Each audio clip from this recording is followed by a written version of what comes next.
Dragii noștri prieteni, bună seara! Ne cerem scuze pentru această întârziere.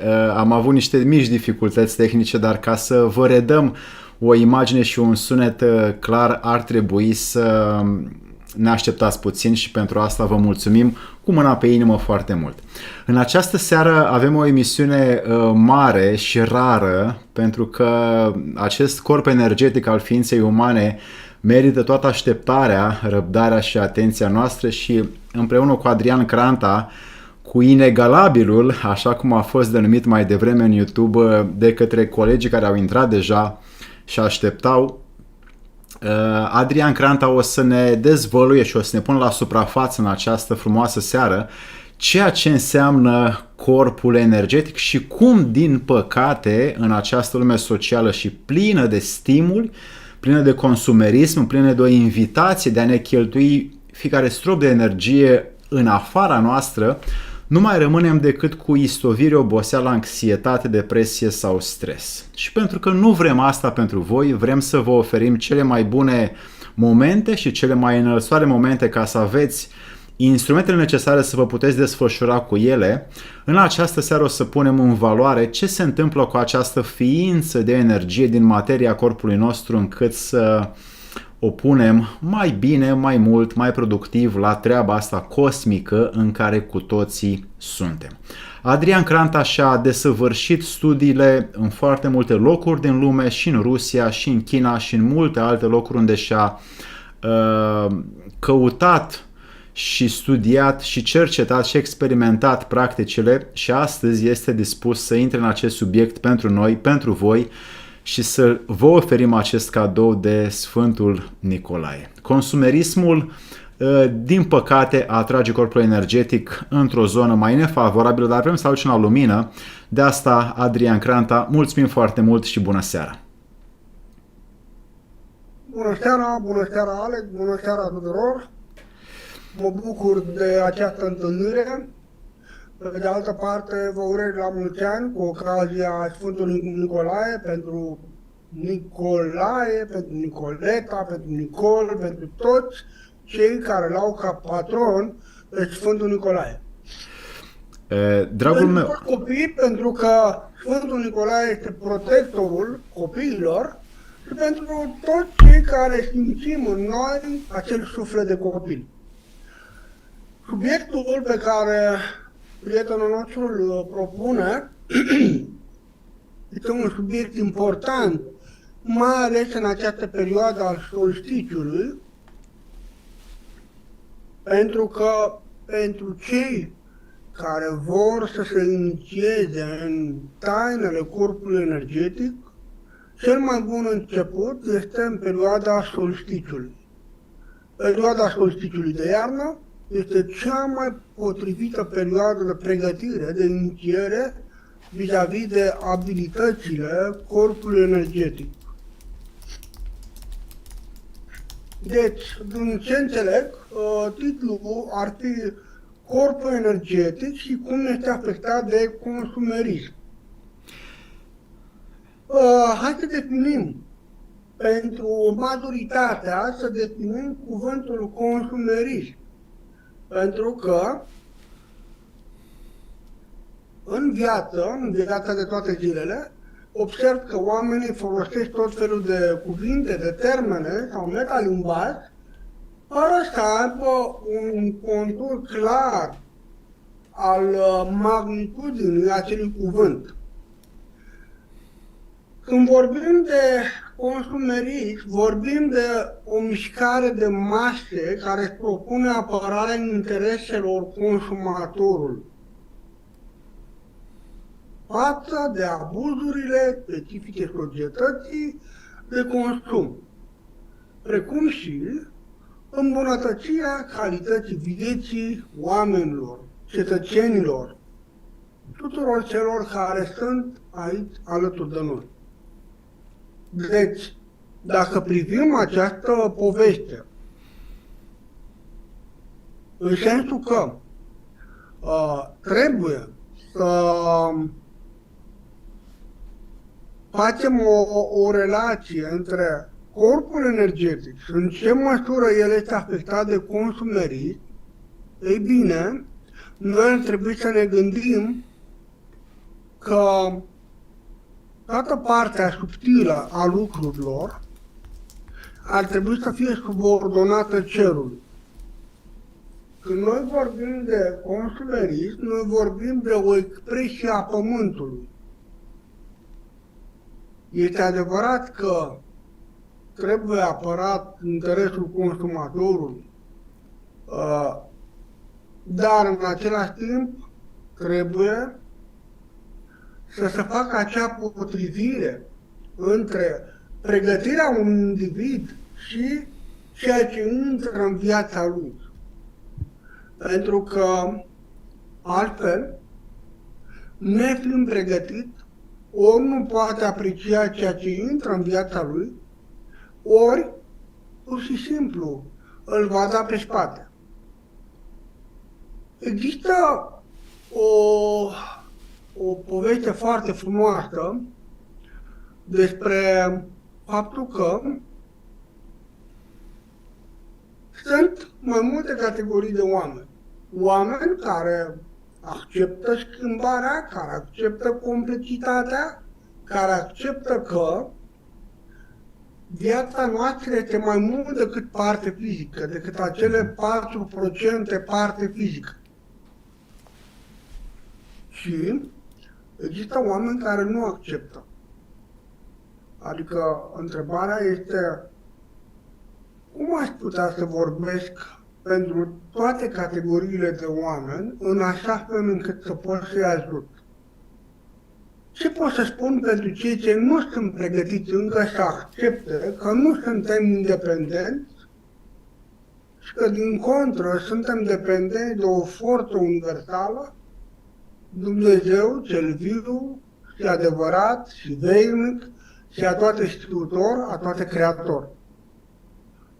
Celebrul profesor care a predat toată viața la Liceul Lazar în perioada interbelică, și anume Scarlat Demetrescu, autorul celebrei cărți Din tainele vieții și ale adevărului, spunea că pentru cei ce suferă de hiperpragmatism sau hipermaterialism, fără a accepta ideea că spiritul este deasupra materiei, ei bine, rugămintea lui și rugămintea mea este să nu asculte, respectiv să nu asculte ceea ce voi spune în continuare, deoarece lumea sigură a concepțiilor, a preconcepțiilor lor va fi scuturată din temelii.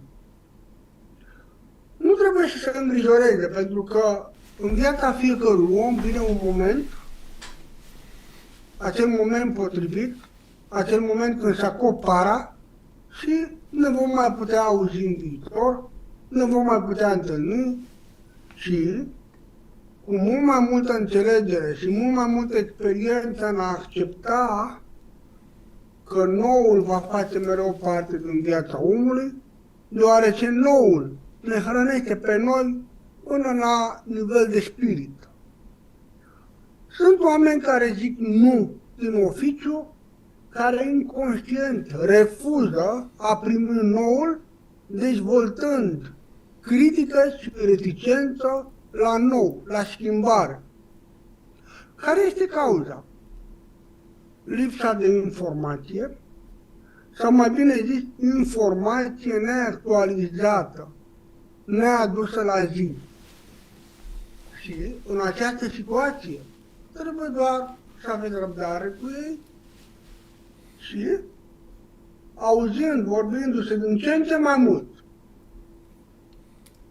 despre aceste lucruri care sfidează imposibil, dar care sunt însoțite de mărturii incontestabile, atât mărturii clinice, imagistică, laborator și alte forme de analiză, de evidențiere a acestei noi realități, pur și simplu vor accepta.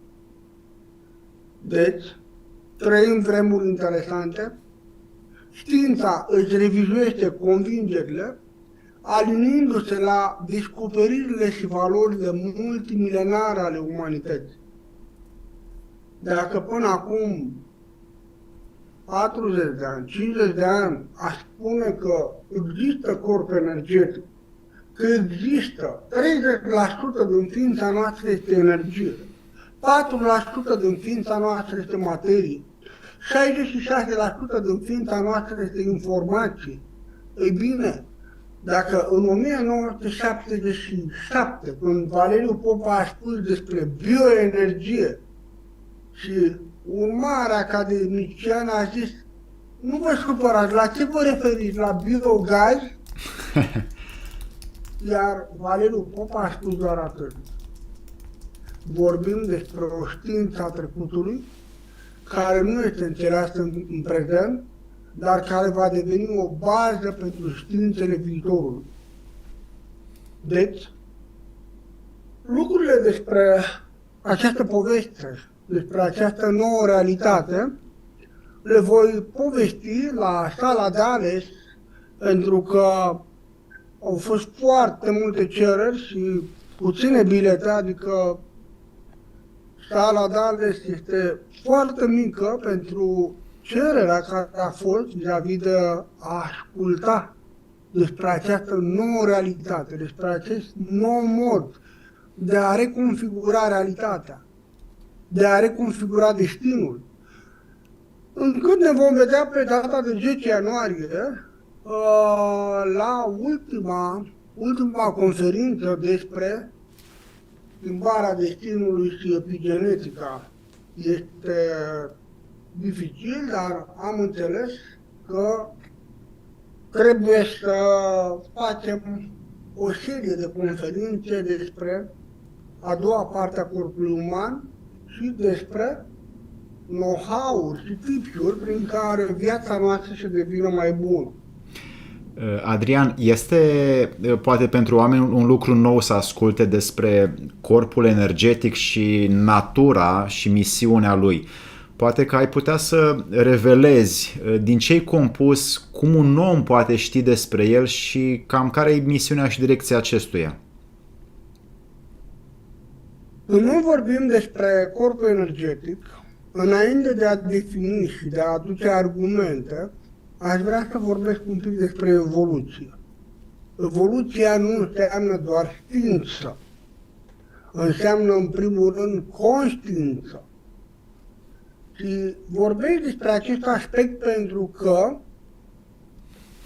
este o bătaie a peștelui din ce în ce mai mare vis-a-vis de inteligența artificială.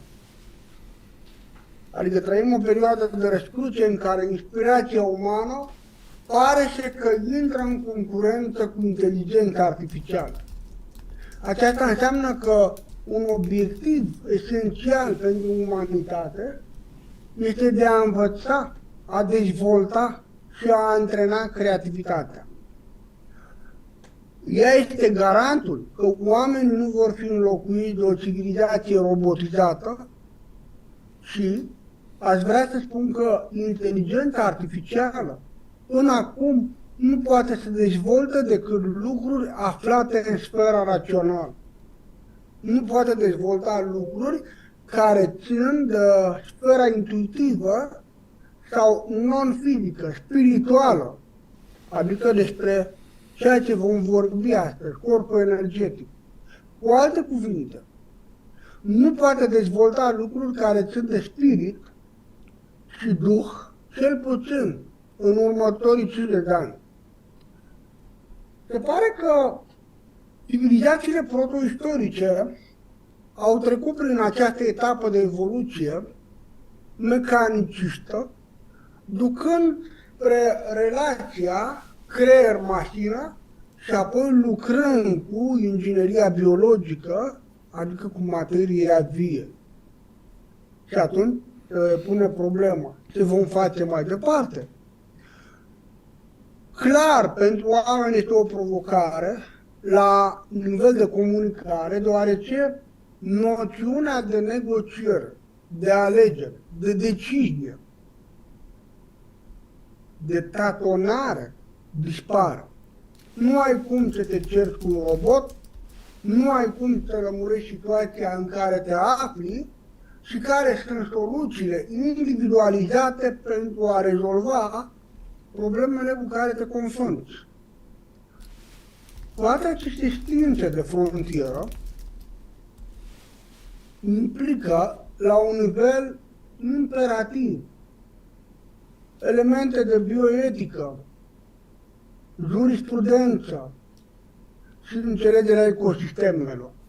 Adică, ceea ce vreau să spun este că aceste științe de frontieră, nu vor fi lăsate în viitor la îndemâna oricui.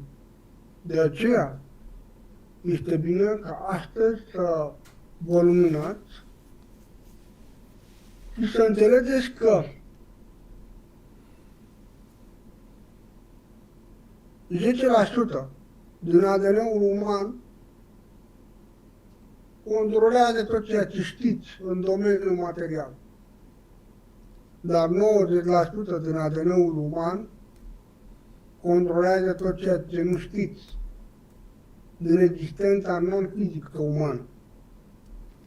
Deci, dacă noi ne raportăm la dimensiunea energetică în care trăim, vom vorbi de un cumul de energii configurate ca o aură. O aură înseamnă suma tuturor corpurilor energetice care învăluie corpul uman.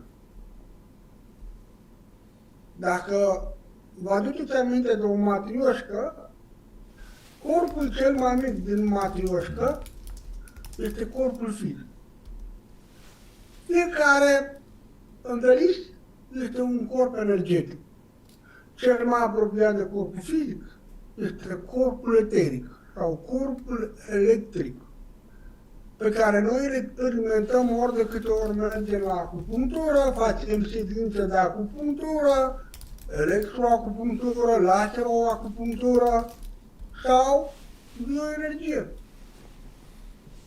Deci, activitatea electrică a celulelor este cea care generează acest corp eteric al corpului. Corp electric. Wow. Apoi urmează corpul sufletesc sau corpul emoțional, care are o densitate magnetică. Emoțiile au o densitate magnetică. Gândurile au o densitate electrică. Aha. Când vorbim de corpul astral, emoțional sau sufletesc, noi vorbim de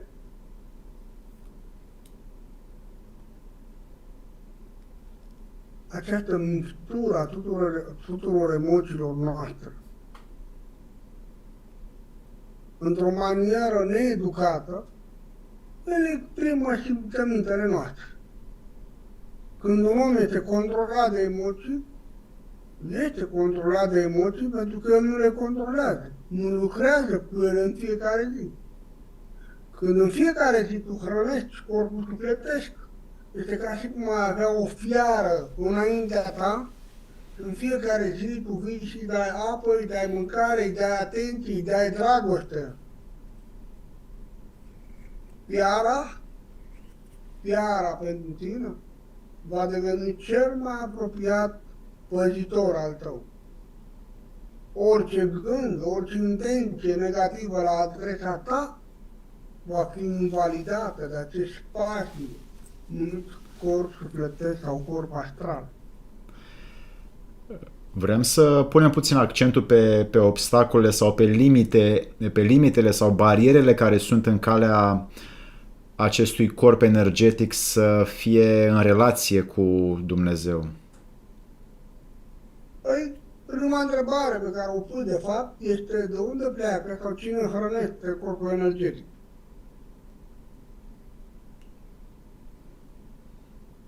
energia sexuală. Dacă un om are grijă de energia sexuală, o cultivă, o sporește, o folosește pentru a hrăni nervii, măduva, creierul, organele, glandele, și apoi a transcende dimensiunea fizică pentru a hrăni celelalte corpuri, atunci, da, acel om poate să ajungă să construiască corpul de lumină. Așa cum în relația unei femei cu un bărbat, acea chimie care apare în activitatea intimă, în acea sexualitate cosmică, acea chimie poate da naștere unui copil, unui corp nou. La fel, când noi lucrăm pentru a reconstrui, reconfigura dublul energetic al nostru, din relația, mariajul de lumină care apare între dublul nostru și corpul fizic al nostru, va rezulta un corp nou, numit corpul de lumină. Cu ce vine acest corp de lumină față de sufletul comun pe care îl avem? Sufletul este un atribut al inimului. Un om când moare nu va putea să vadă lumina soarelui, pentru că soarele este yang, foarte yang, îl arde. Și va sta în zone întunecate. Nu ați văzut niciodată o fantomă la plajă. Nu aveți cum să vedeți așa ceva. O fantomă la Miami. Nu merge, nu există. Deci, ca această entitate să devină din yin, yang, are nevoie de o muncă internă pe care eu o predau în perioada de iarnă, cu ocazia solsticiului de iarnă. Este acel moment potrivit când soarele este cel mai îndepărtat de pământ. Este lucrarea inului care apare în pântecul unei femei pentru a da naștere unui copil. În adâncul pântecului este căldura, este umezeala, este întuneric. Așa apare un copil. Din mijlocul întunericului se nasce lumina. Asta scrie și în Biblie. Zice că Dumnezeu se plimba pe deasupra apelor și era întuneric. Și a zis să fie lumină. S-a creat luminatorii și a fost lumină. Deci, sunt multe povești încurajate de acest consumerism care să nu lezeze, să nu supere, să nu jignească, să nu...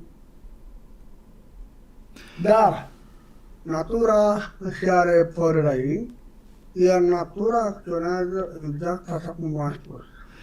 Deci, suntem energie condensată în materie, dar doar 4%.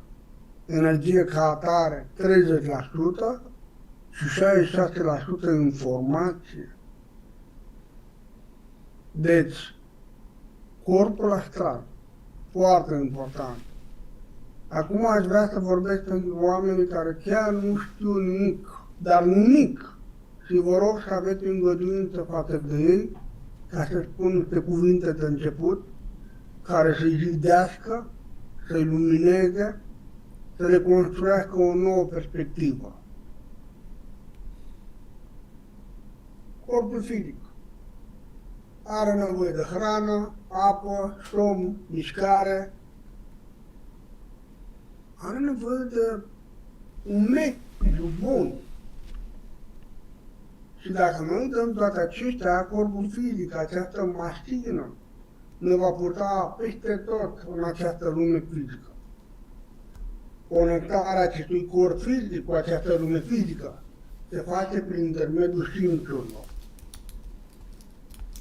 Deci, dacă îi dai toate aceste lucruri, o să-i dea viață, sănătate, tinerețe, vigoare,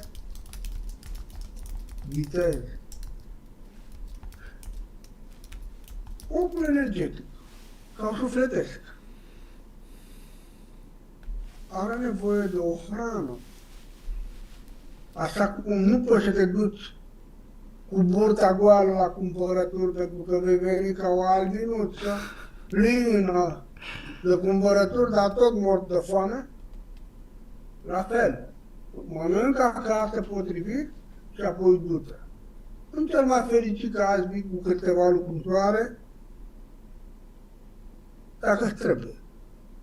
La fel, când vorbim despre corpul sufletesc, corpul sufletesc se hrănește cu emoții bune, se hrănește cu compasiune, se hrănește cu dragoste, speranță, credință, iubire, curaj, deschidere, comunicare, claritate, blândețe, recunoștință, sacru, sfânt, imaculat, fără de păcat.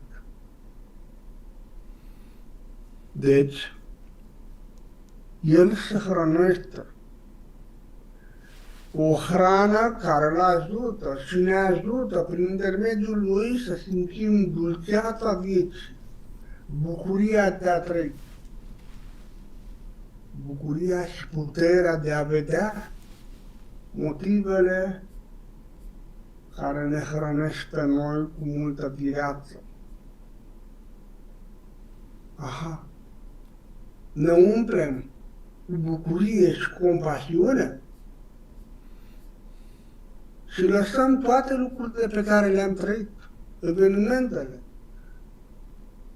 să treacă pe lângă noi, văzându-le pentru ce au fost ele în viața noastră.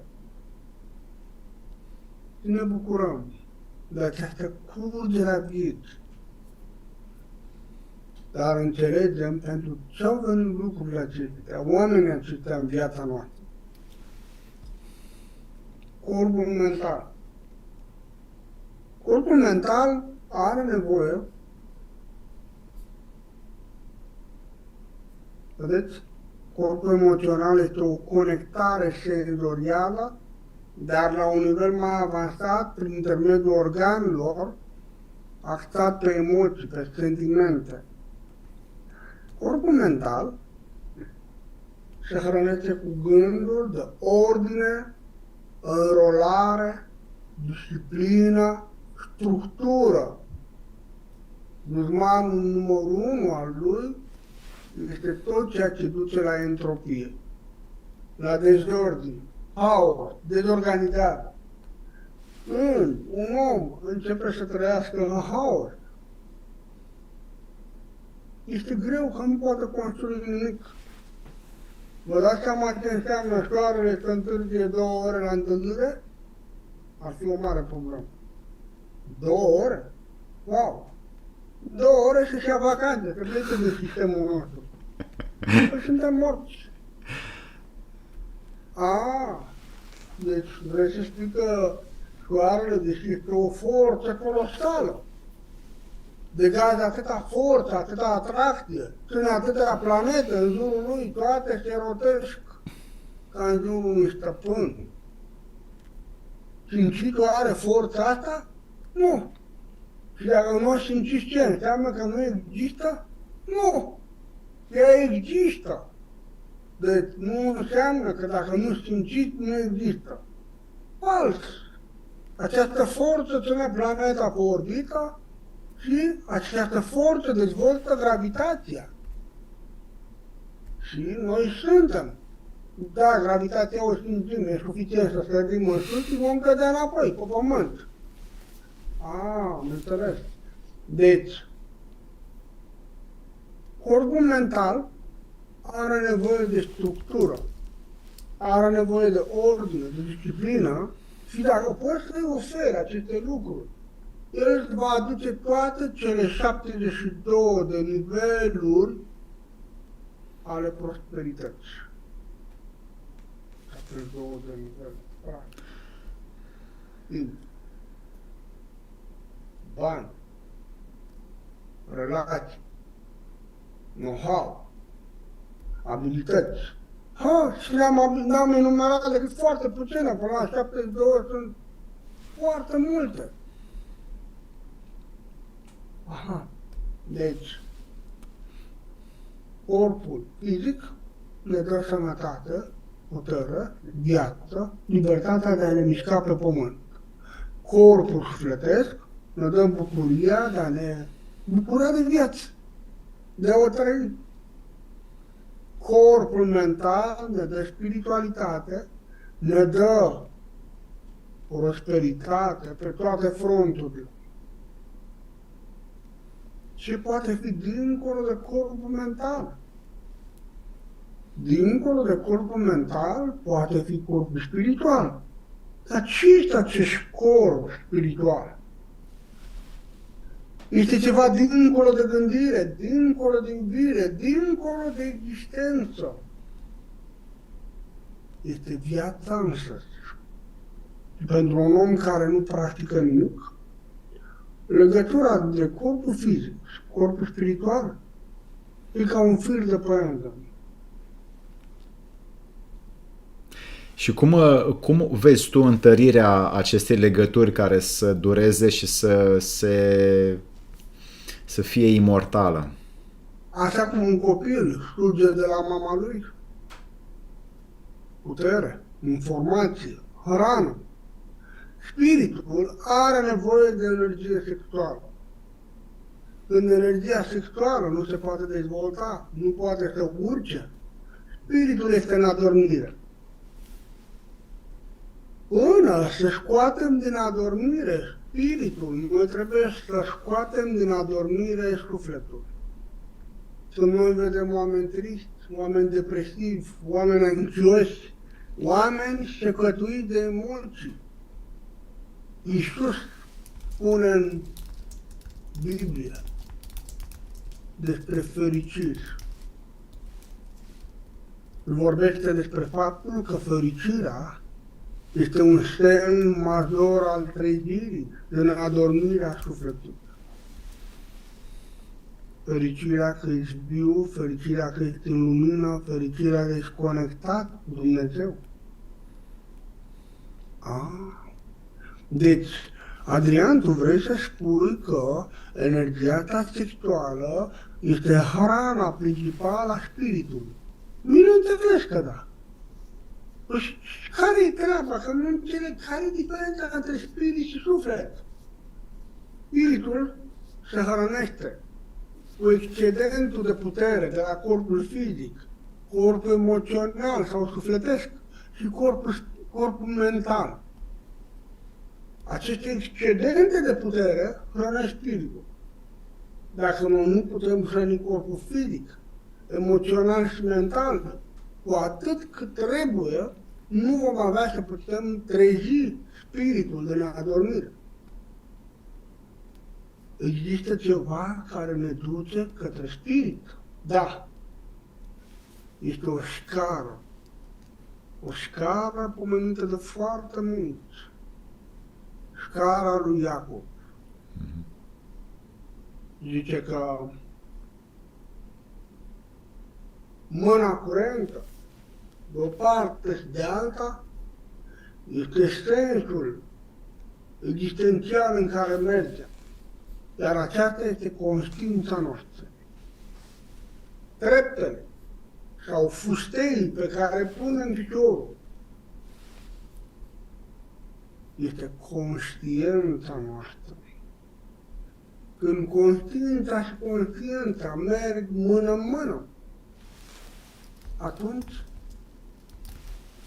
toate lucrurile nu intră normal. Deci, o mantră de putere pentru corpul fizic.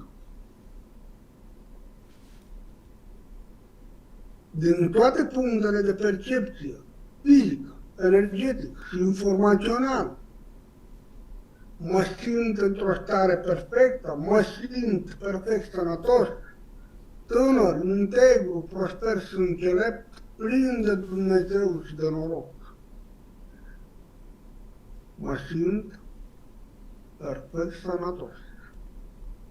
O mantră de putere pentru corpul emoțional. Fiecare respirație mă umplu cu iubire și compasiune. Această putere a soarelui care răsare dimineața din mare.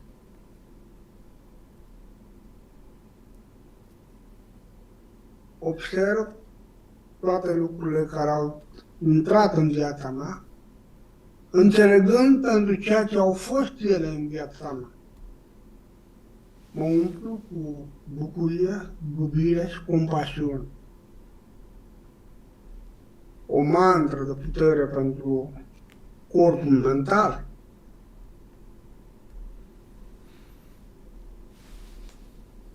Las viața, permit vieții să-mi ofere tot ceea ce are mai bun și mai potrivit pentru mine de oferit. În acord cu ființa mea, în acord cu necesitățile mele, în acord cu înaltul ideal al meu. Aici este o mare taină pe care românul de rând o spunea: Doamne, dă-mi, nu mă uita, ca să nu devin rebel. Și nu-mi da prea mult, ca să nu te uit. Dă-mi atât cât să rămân om. Foarte frumos. Foarte adânc. Și o mantră de putere pentru corpul spiritual. Mă simt una cu Dumnezeul meu, sursa mea din interior, mă simt manifestarea gloriei divine. Deci aceste mantre sunt pentru oameni care sunt la început, care nu pot să înțeleagă foarte multe lucruri. Înțelegerea este shortcut-ul reușitelor. Când un om spune că a înțeles, dar nu poate să facă, el nu a înțeles. El este în desfășurarea înțelegerii. Probabil că cândva cineva spunea astăzi: deci zici că ți-a picat fișa. Zice: da, și nu mi-a picat fișa, dar tot nu știu cum să fac. Și eu îi spun: păi înseamnă că nu ți-a picat fișa. Păi cum? Păi când îți pică fișa, îți pică datorită faptului că ți-a venit ideea, ai înțeles-o, ai pus-o în practică, ai obținut rezultatul și gata, a picat fișa. Deci atunci aplică fișa, bineînțeles. Deja o ai în mână, o ai în buzunar. Aha. Deci, pentru oamenii care sunt la început, e important asta.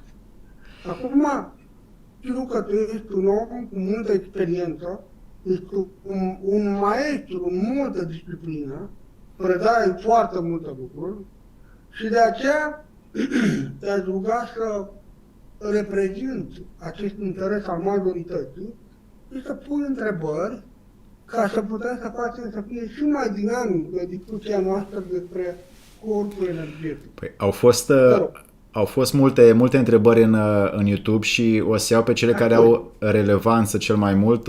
Cum se face legătura între corpul spiritual și corpul energetic? Pentru că pentru oameni probabil nu e clară diferența sau munca pe care un om are de făcut. Este o întrebare total nepotrivită. E ca și cum un custurică care e la creșă mă întreabă cum se termine doctoratul. Chiar dacă i-ați răspunde, nu l-ajută. Și atunci să dezvoltăm această întrebare și să spunem exact pas cu pas. Ca noi să putem să ajungem să conectăm spiritul cu sufletul, avem nevoie să conectăm mai întâi mintea cu corpul nostru. Are sens? Exact. Noi trebuie să dezvoltăm acest ritual de conștiință și conștiență între minte și corp până când va deveni un orgon. Și asta se numește creșterea energiei pentru a dezvolta conștiința. Conștiința înseamnă simțire. În cuvinte simple, conștiința înseamnă simțire. Aha. Deci, avem nevoie să acumulăm energie, avem nevoie să omogenizăm energia în corpul nostru, avem nevoie să învățăm să respirăm cu părți ale corpului, adică să vectorizăm corpul, pentru a crea o conștiință omogenă a corpului. După care noi trebuie să dezvoltăm respirația aurică pentru a dezvolta densitate la nivelul corpului auric. Apoi noi dezvoltăm conștiința în afara corpului fizic.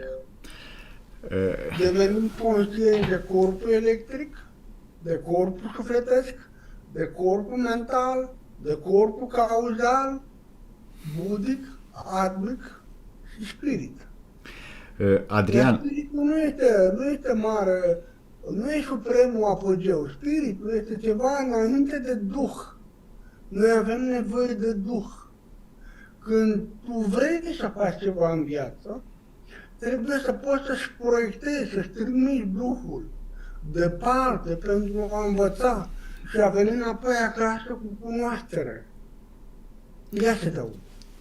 Tu vorbești de niște lucruri care sunt puțin accesibile omului de rând, dar oamenii care vin și vizitează și care văd acest video cu siguranță au nevoie de puțin mai multă parte practică. Cam cum și dar ce... bineînțeles, eu acum am explicat tehnic. Adică mie îmi place la tine pentru că tu ești un om care tot timpul pui accent pe tipsuri, know-how-uri și părți practice. Adică ești un om care a ieșit din marea masă a filozofilor și a început efectiv să cauți lucruri care să te hrănească pe tine și să te poată aduce acolo unde vrei tu. Și poate că este unul din motivele pentru care noi doi ne cunoaștem, pentru care noi doi colaborăm și facem aceste întâlniri extraordinare pentru oameni, pentru beneficiul lor. Bun, hai să o luăm practic. Repet la modul simplu. Întrebarea e așa. Cum conectăm spiritul cu corpul energetic? Răspunsul este simplu.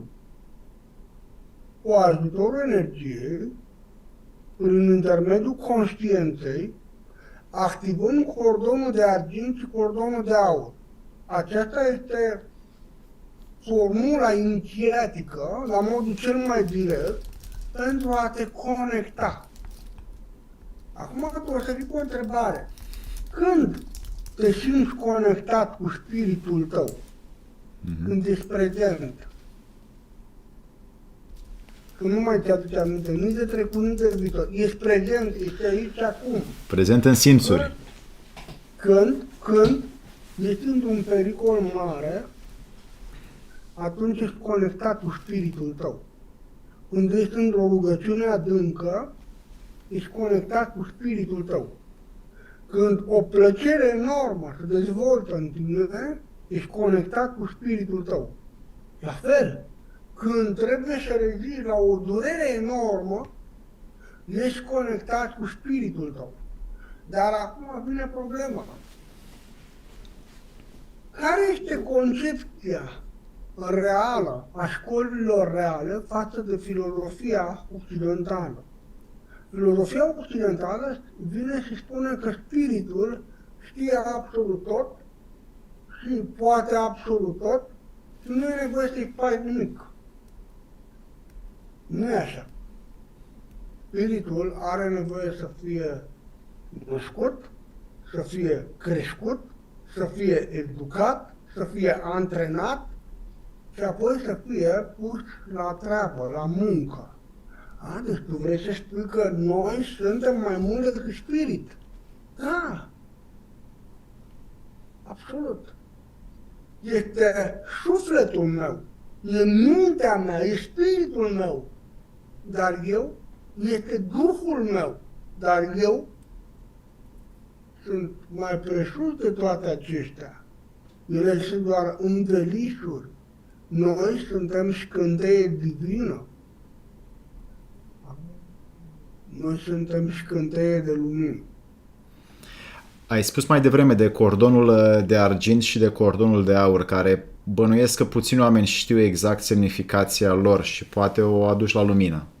Sigur, ori de câte ori noi, în timpul nopții, devenim conștienți că dormim, corpul doarme, la un moment dat noi devenim conștienți că ne vedem corpul.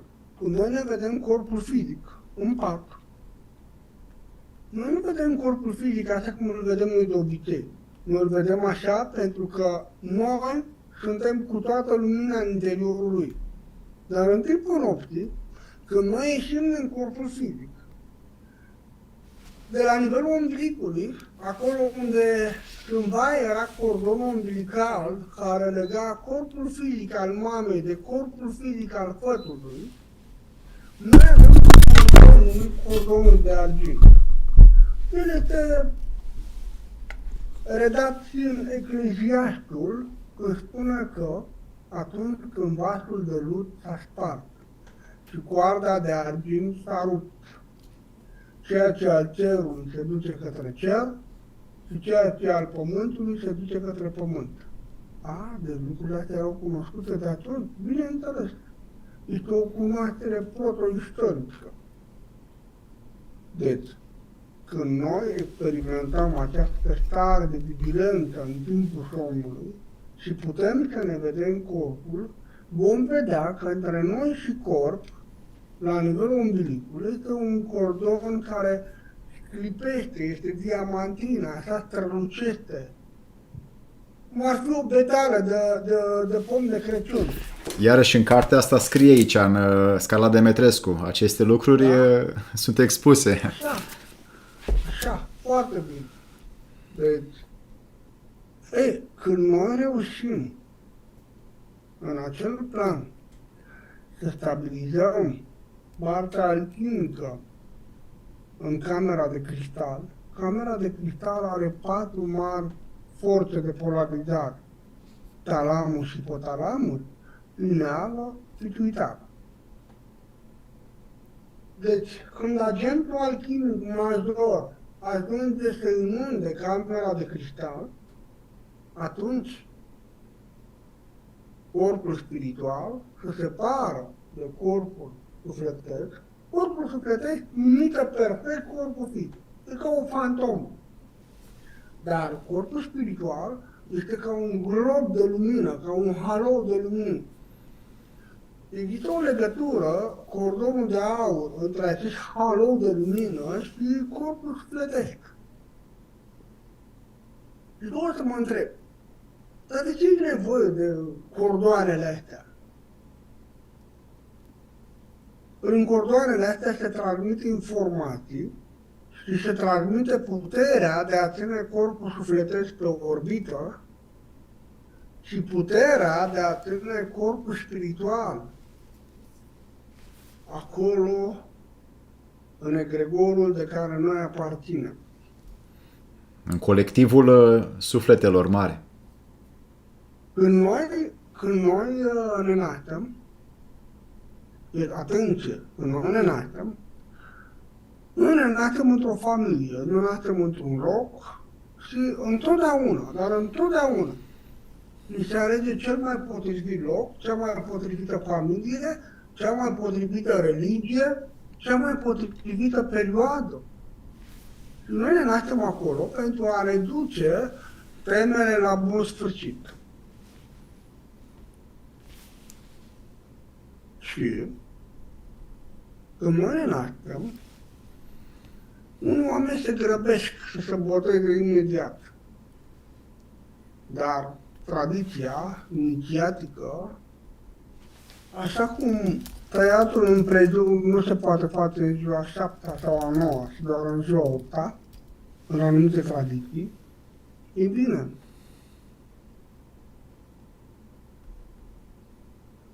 și cu botezul ăsta,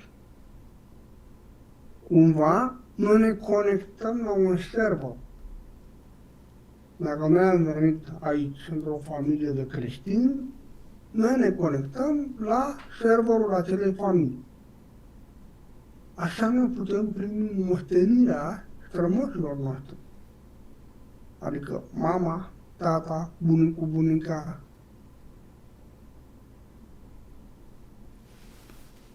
Și a fost o perioadă când au murit copii mulți și au murit fără să fie botezați. Botezul ăsta este dincolo de religie. Oamenii cred că botezul e o chestie asta, ceva care nu are importanță și care trebuie făcut, că asta e religia, asta e. Nu e adevărat. Este un mod de a ne conecta la egregorul, la arhetipul credinței în care noi am venit. De aceea, în Biblia veche spune că, în Biblia veche, nu în Cornilescu, nu... Spune că dacă te-ai născut într-un loc, te-ai născut într-o religie, ai ales cel mai potrivit pentru tine. E bine să stai, dar asta nu te împiedică cu nimic să cauți din asta. Religia este modul în care ai fost conectat. Aici intervin naștii și intervin multe ceremonii, cum ar fi tăierea morții, ruperea turcii și așa mai departe. Și la început, când nu știam și nu studiasem religiile și nu călătorisem atât de mult în lume, am crezut că este o ceremonie, o superstiție, Dar în momentul când am ajuns în China, am văzut că și împăratul Chinei trecea prin așa ceva și fix la un an îi se tăia moțul, avea tava destinului în care alegea obiectele respective care indicau clar direcția în care se va îndrepta, am zis top job. Treaba asta este dincolo de granițe, dincolo de religie, dincolo de ceea ce cred oamenii. Este o moștenire istorică. Apoi am văzut că foarte multe, privind botezul. Deci, l-am întâlnit în foarte multe tradiții, până și în șamanism. Și am zis, wow! Deci este un mod în care tu te conectezi la un server central în care ai acces la cunoaștere și la protecție. Ai acces la o realitate în care tu te poți dezvolta. Și în multe cărți, în multe tradiții am întâlnit despre ce se întâmplă cu copiii nebotezați.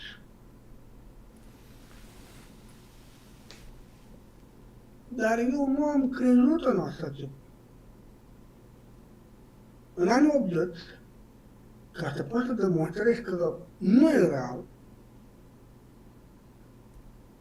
m-am apucat să fac hipnoză.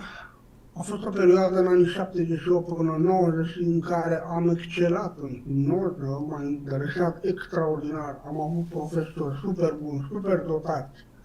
Și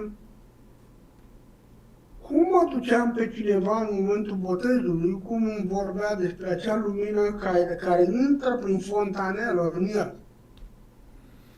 Și am observat că copiii care erau botezați în apropierea perioadei de 9 luni, lumina aceea rămânea aproape în totalitate în ei. Și am zis, wow! Și apoi când am început să studiez mai mult medicina, mi-am dat seama că aceste fontanele, adică portaluri de conectare cu celelalte două realități, care sunt deschise aici sus la copii. exact, au nevoie. Acea deschidere să ajungă la acel diametru optim care permite spiritului și sufletului să iasă ușor. luminii se intre ușor, cu ușurință, dar să se piardă foarte greu în afară. Și am zis, wow! Și apoi știu că în perioada omenirii, în perioada din trecut, a fost perioada cu ciuma, cu epidemia de ciumă, de holeră, și știu că a fost o tradiție în care să-ți botești copiii oricum, ca să fie protejat, să fie al cuiva care are grijă de el. Dar acum noi trăim într-o perioadă în care cunoașterea ne ajută extraordinar. De aceea, pentru mine, această cunoaștere legată de a alege timpul potrivit este o cunoaștere pe care am primit-o, pe care o dau mai departe, o partajez cu voi sub diverse narrative. Partea pe care oamenii o văd la tine este că tu, fiind un om practic care mai mult faci lucruri decât spui lucruri, și asta o am din foarte multe mărturii de la mulți oameni care te cunosc, ni se cere acum să vorbim și ca practică de exerciții. Chiar ne roagă Alina în YouTube cam ce exerciții ar putea să fie făcute, pe lângă mantrele pe care tu le-ai spus mai devreme, care să susțină această... Părerea mea este așa, sunt două variante. Trei variante, trei răspunsuri. Primul răspuns, mergeți pe canalul meu de YouTube și acolo veți găsi exercițiile de care aveți nevoie pentru a vă dezvolta ușor. A doua variantă, pentru cei care vor mai mult. Noi vom avea acum o tabără de pe 19 până pe 29, în care vom pregăti la modul intensiv oamenii pe această direcție, antrenarea corpului energetic, antrenarea corpurilor subtile, vectorizarea aurei, extensia aurei, lucru cu aura și, bineînțeles, lucru cu această putere extraordinară, Hun Yuan. Este cel mai ușor mod, pentru că de dimineața de la 6 până seara la 9 ai parte de cea mai bună instruire. Este o ocazie, o dată pe an, se întâmplă lucrul ăsta de solstițiu. A treia modalitate este dificilă pentru că ar trebui să văd omul, ar trebui să văd care este potrivirea cea mai bună pentru el ca să poată să înceapă și de unde ar putea să apuce acest capăt al dezvoltării corpurilor subtile. Ca să mă fac înțeles, aș vrea să vorbesc despre ceva care se numește găsirea punctului neutru.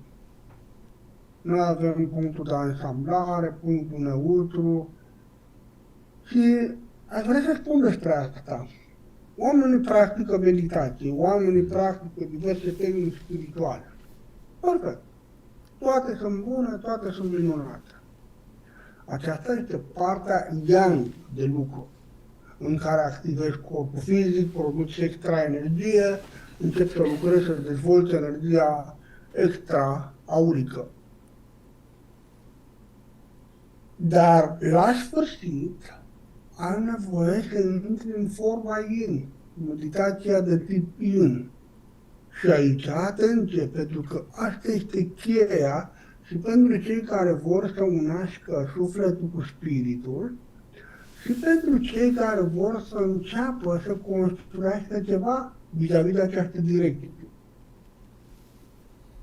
De exemplu, acum, uitându-mă la Alex, observ că punctul neutru este la nivelul capului. Dar acest lucru s-ar putea ca peste 2 ore să nu mai fie așa. Punctul neutru se formează în funcție de foarte multe lucruri care se întâmplă în universul interior, fizic și cosmic. Se poate forma la nivelul capului, la nivelul inimii sau la nivelul abdomenului. Și atunci, ce pot eu să spun? Zic așa, liniștește-te, observă zona capului, observă zona pieptului, observă zona pântecului. Când două zone se aseamănă, a treia este neutră. Practic, ce am spus eu aici? Am spus modul în care tu să te pui în fața porții realității, care se va deschide și vei putea intra în această realitate a construirii omului nou.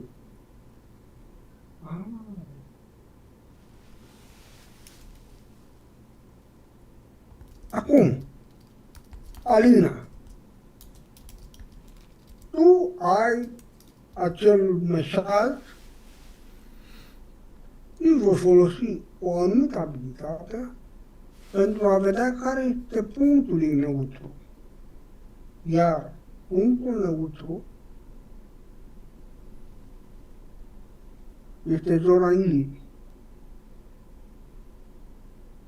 Acestea sunt lucruri de început cu care îi ajut pe oameni și mă uit la ei cu a doua atenție și le spun, uite, punctul tău neutru este acesta și ce să fac mai departe cu el? Zic așa, odată ce ți-ai găsit punctul neutru, adună-te cu toate simțurile în acel punct neutru și lasă energia să facă ceea ce vrea, atâta timp cât tu te odihnești în punctul neutru.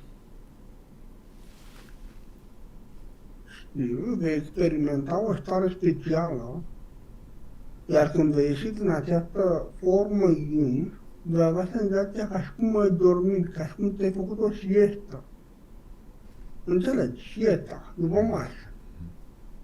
Și vei zice, wow, ce viu sunt, ce bine mă simt, extraordinar. Deci, iată că este dificil de vorbit, de dat lucruri și rețete generale pentru toată lumea, pentru că atunci când mă întâlnesc cu oamenii, creez acest câmp union în care oamenii pot intra.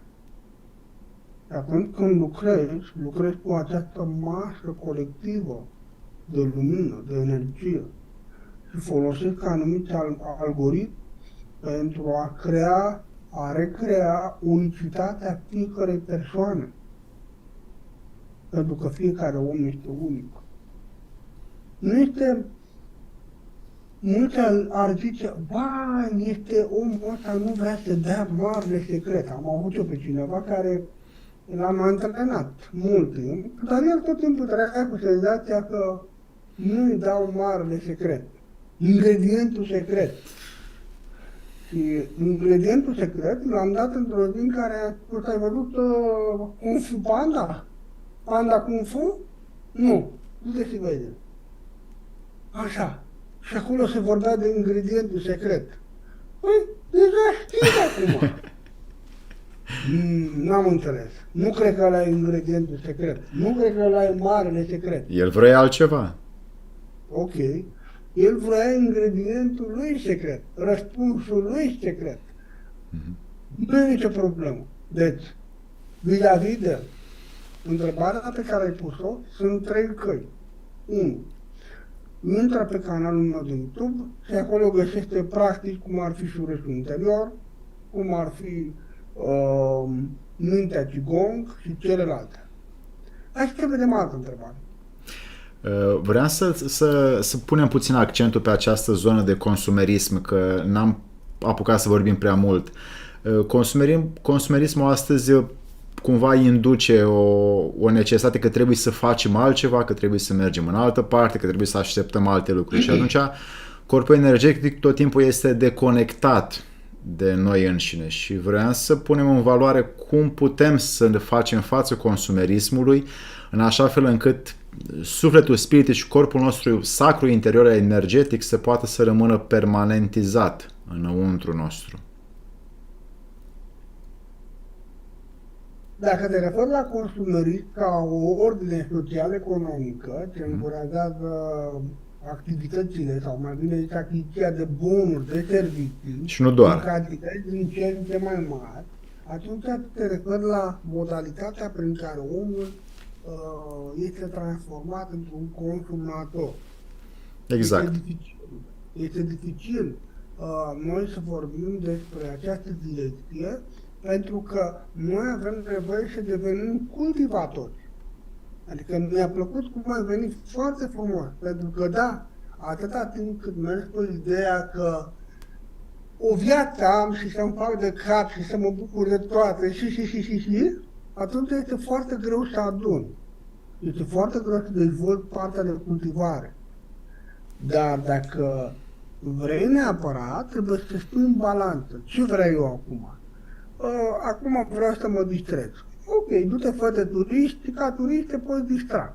Am un prieten foarte bun care aveam o întâlnire cu mulți oameni în Bulgaria, acum vreo 10 ani aproape, și apare și zice, dăm voie să le spun câteva cuvinte. Dragilor, dacă ați venit aici să vă dezvoltați pe voi, ați făcut cel mai bun lucru pentru voi. Dar dacă o parte din voi nu este hotărâtă, atunci mai bine duceți-vă și faceți-vă turiști și împăcați acea parte din voi care nu e hotărâtă. În momentul când v-ați hotărât cu toate părțile voastre că vreți să deveniți cultivatori, atunci veniți aici pentru a deveni cultivatori. Foarte dur spus, dar foarte real. Foarte dur, dar foarte real. Adică, orice om trece printr-o perioadă în care vrea să vadă cum este viața. Există un mare maestru, Omram Aipahov, a scris. El a vorbit foarte mult, iar organizația Frăcia Albă, pe care o înființase, toate aceste cuvântări, inspirații divine care veneau prin el, au fost puse sub formă de broșurele, de cărți. El spune că cineva l-a întrebat, maestre, ai fost întotdeauna atât de inspirat, de luminat, de orientat către cer? La care el zice, când eram eu student, am mai avut perioade în care am mai scăpat lucrurile prin porunc. Dar viața mi-a dat atât de multe motive, sub formă de șuturi, de palme, de pierderi a lucrurilor dragi, încât nu am avut de ales. M-am orientat cu toată ființa mea spre cărarea cerului. Deci, iată că omul vorbește despre acea perioadă în care a vrut să vadă cum sunt celelalte căi, celelalte obiceiuri, celelalte moduri de a petrece viața. A văzut și a ales. Unii văd toată viața lor. Adică vor și viața viitoare să facă la fel.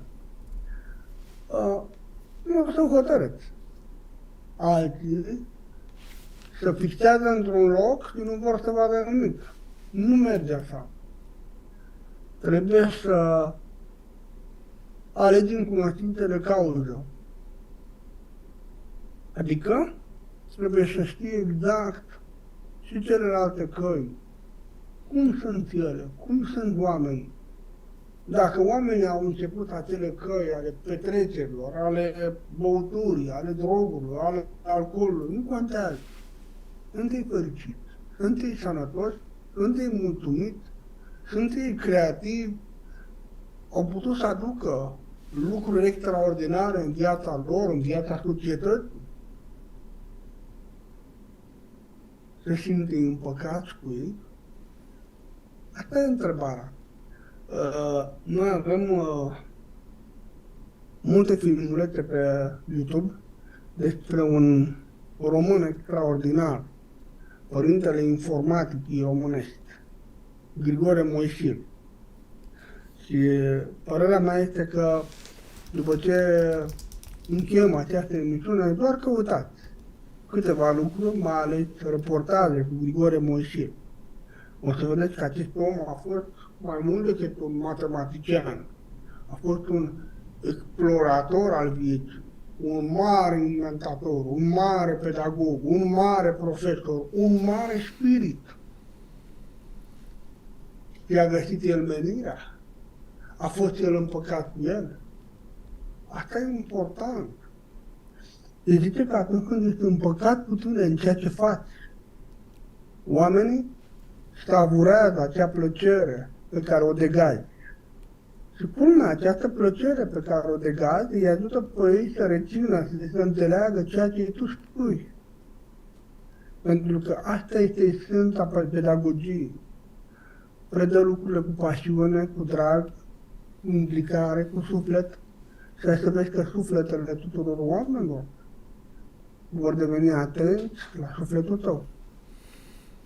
Ce frumos ai spus asta. Mi-aduc aminte că era în Filocalii, Teofan Zăvorâtul parcă spunea, un călugăr rus spunea că atenția este limbajul sufletului și să ne așteptăm la tentație sau la ispite până la ultima răsuflare, că tot timpul vin gânduri care ne duc în altă parte, dar nu aici, în puterea cosmică pe care o avem înăuntru. Dragul meu, timpul s-a cam dus pentru această seară. Ai fost... Hai să vedem, mai avem o întrebare, două, poate să putem să răspundem. Dacă sunt pe scurt, da.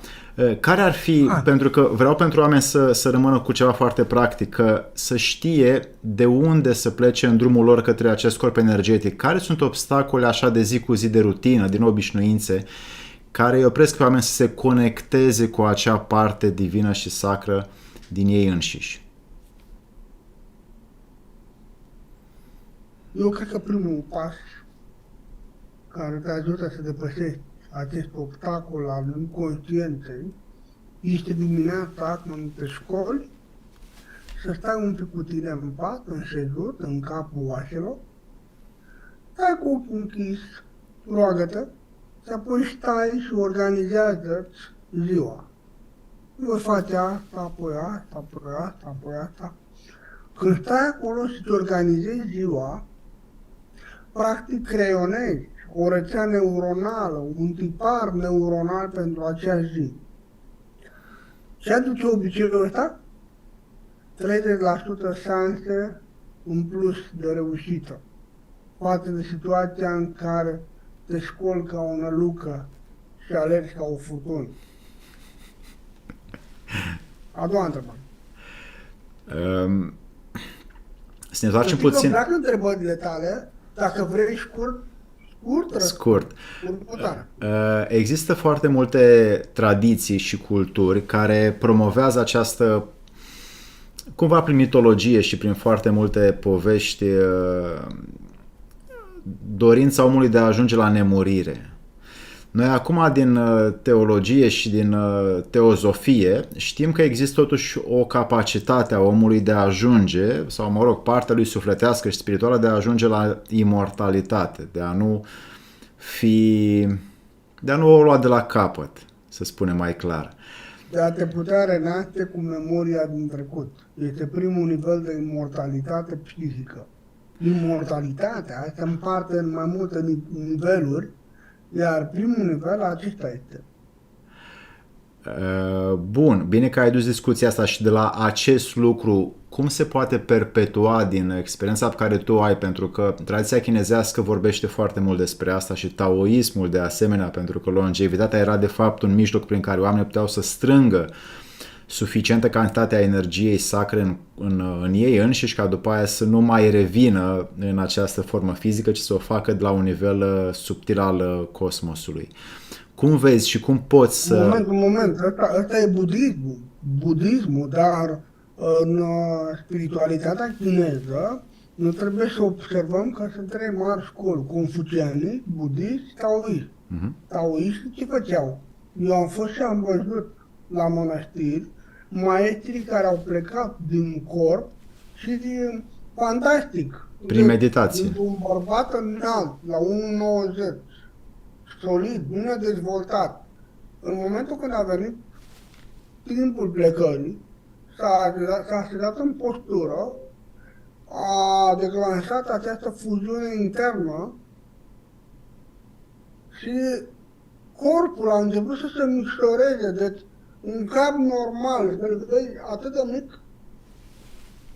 mic, și corpul să-l vezi cât o păpușică, parcă intra la apă și totul s-a transformat în lumină și a plecat. E fascinant.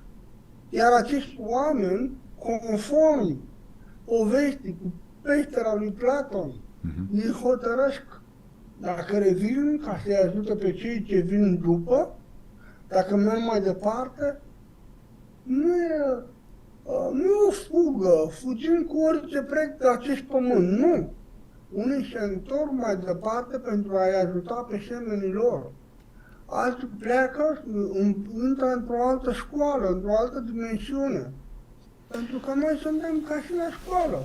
Crește, grădiniță, primară, secundară, liceu, facultate, post-universitar, doctorat. La fel.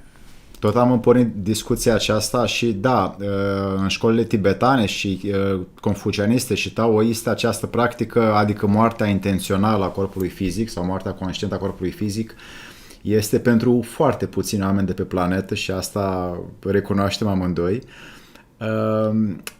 Cu siguranță acel mijloc prin care Orientul promovează Shambhala sau acea zonă a deșertului Gobi a Mongoliei, unde se presupune ca o mitologie, cum era muntele Olimp la greci, deșertul Gobi era Shambhala de la orientali și acolo se spune sau se promovează faptul că spiritele cele mai înălțate ale Orientului din trecut și din prezent își are headquarter-ul, sediul central. Ei bine, sunt oameni de astăzi pregătiți să adere sau să muncească sau să se inițieze într-o asemenea școală antică și ezoterică și de iluminare? Sunt foarte multe lucruri despre geografia Pământului pe care noi nu le știm. Așa este. Sunt încă multe spații pe care noi nu le știm, ele nu apar pe hărți.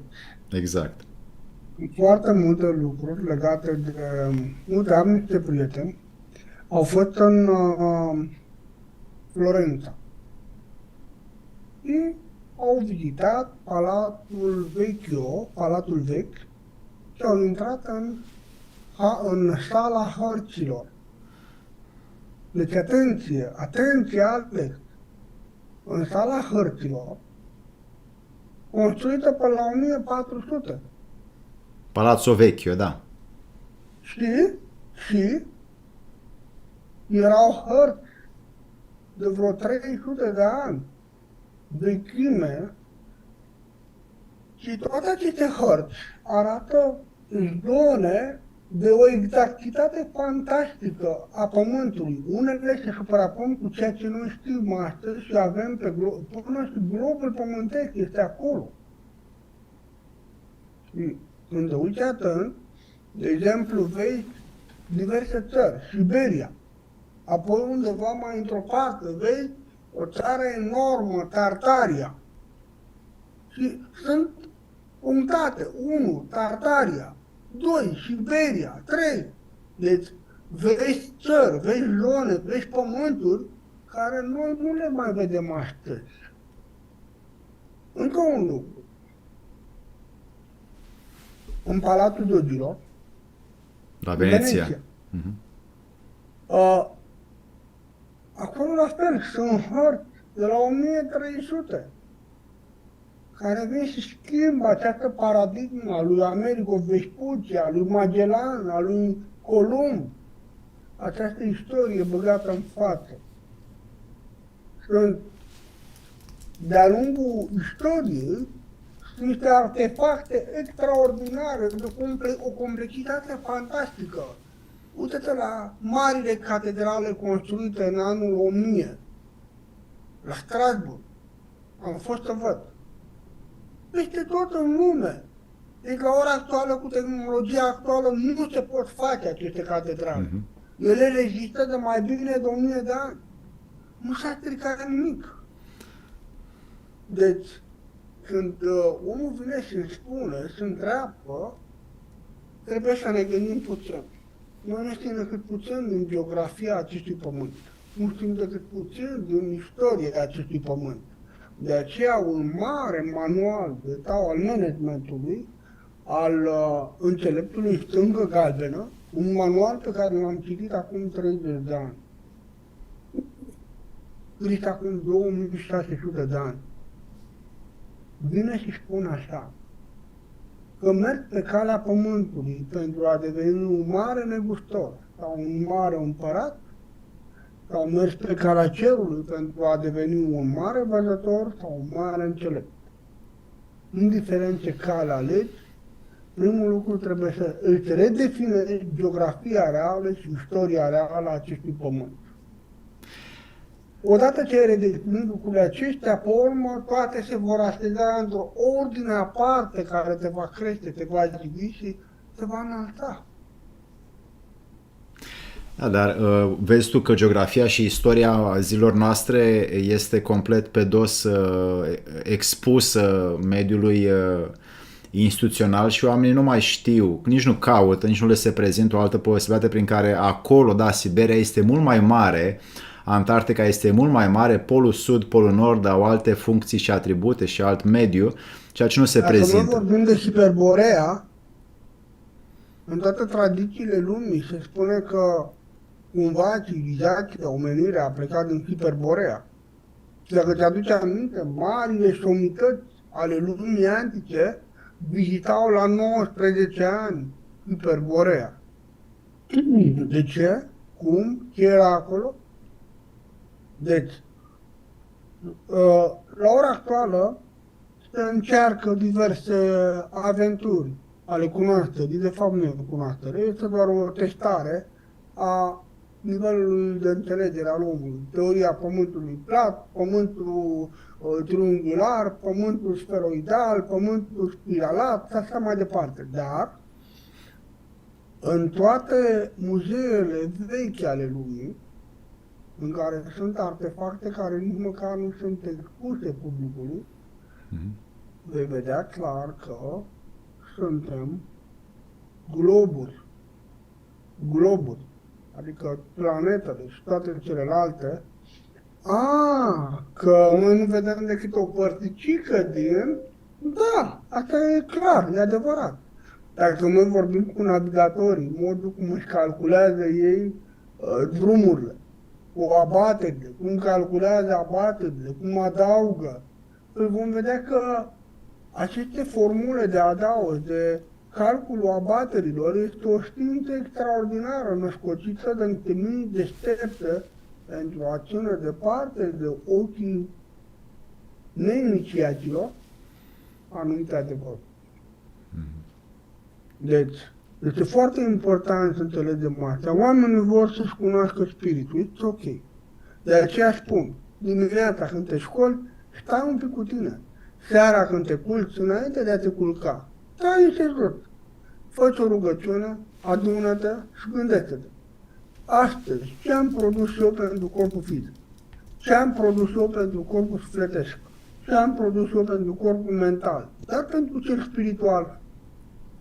Deci, este esențial. Seara să tragi linie și să te gândești ce ai produs. Foarte important. Așa. Nu descurajezi pe nimeni. Pe mine mă bucură faptul că oamenii întreabă despre suflet, despre spirit, despre tot felul de lucruri. Dar oamenii ar trebui să întrebe și despre lucrurile de început. Care e primul pas pe care trebuie să-l fac? Iar eu am spus, primul pas, intrați pe canalul meu de YouTube, alegeți-vă o practică cu care simțiți că rezonați și pe urmă încercați să dezvoltați și celelalte practici. Sau, vreți să știți mai mult.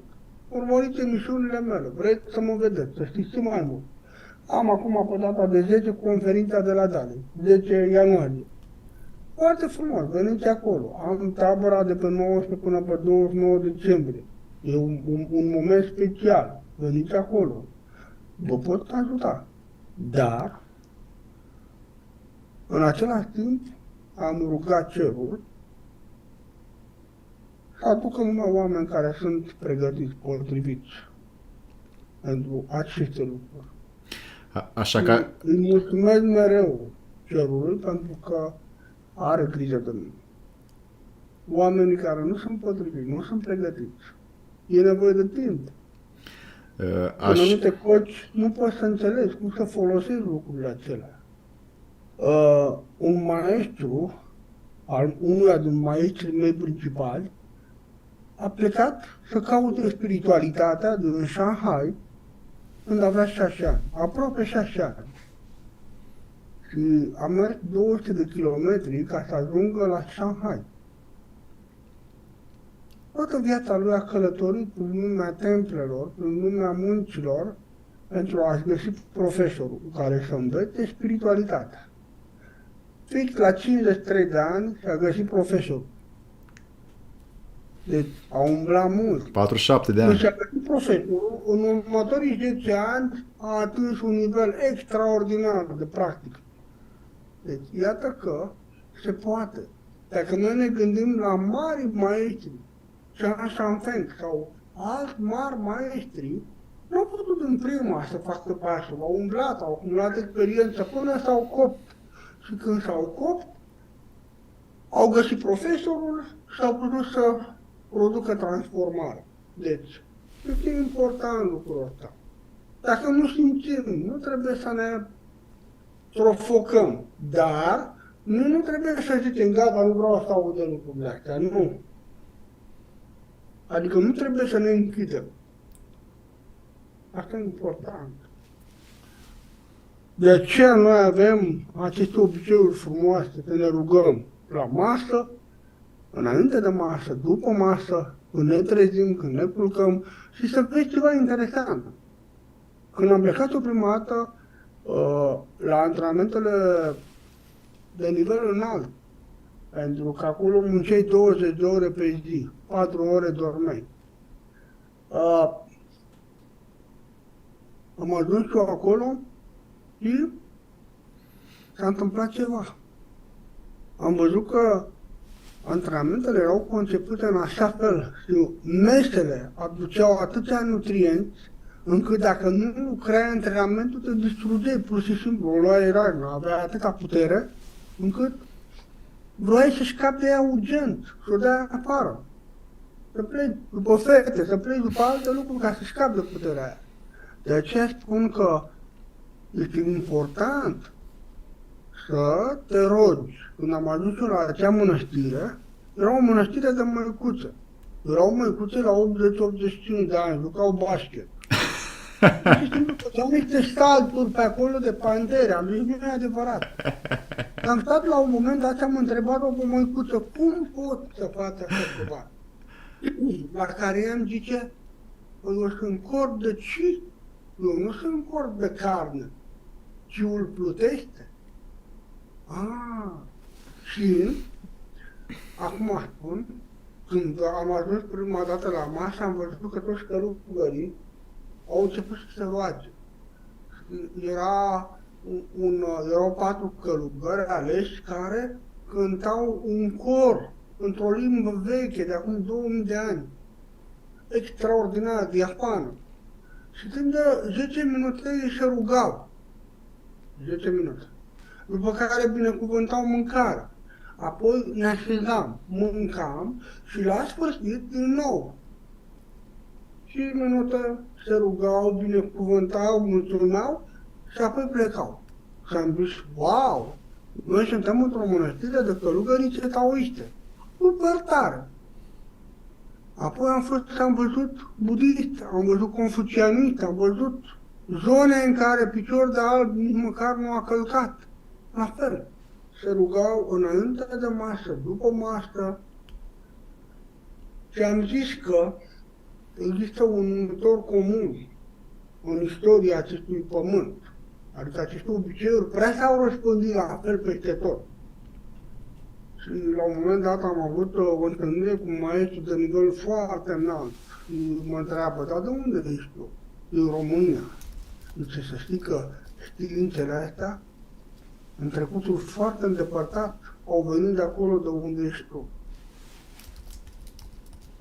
S-a simțit așa că imediat mi-a venit în minte Napoleon Stăvescu cu toate poveștile pe care le scrie în cărțile lui despre primul împărat ai Chinei, care erau blonzi cu ochi albaștri și așa mai departe. Deci, iată că moștenirea e comună, oamenii sunt la fel, două mâini, două picioare, un cap, exact ceea ce spunea Bruce Lee. Dacă oamenii sunt la fel, de ce există atâtea arte diferite? Când poate să fie una singură să se exprime totul. Și asta îmi place la tine, că vii și faci în așa fel încât să împingi din față partea esențială. Dragii noștri prieteni, Adrian Cranta ne-a oferit astăzi o veritabilă emisiune și mulțumim foarte mult, Adrian, pentru timpul, resursele și energia ta pe care ai strâns-o și ne oferi cu foarte multă blândețe și cu iubire de oameni.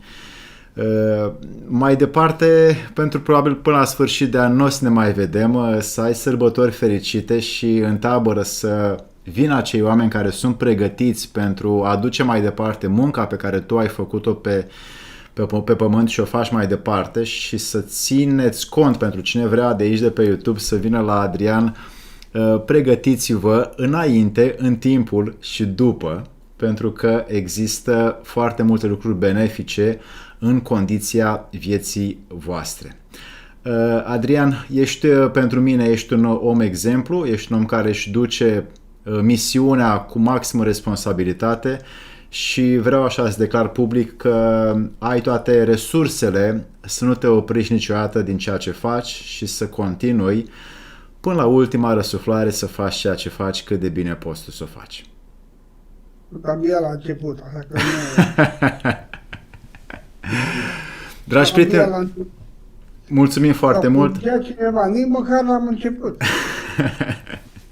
Da. Dragi prieteni, mulțumim foarte mult. Mulțumesc pentru invitație, pentru grija extraordinară pe care o ai față de oameni, pentru aceste momente deosebite pe care le creezi și pentru munca ta pe care o faci. Efectiv, ești un om care chiar faci lucruri deosebite. Mulțumesc. Mulțumesc. Adrian, dragi prieteni, mult succes mai departe și voie bună și noapte bună. La revedere! Sărbători frumoase și încă o dată la mulți ani. La mulți ani. Doamne ajută!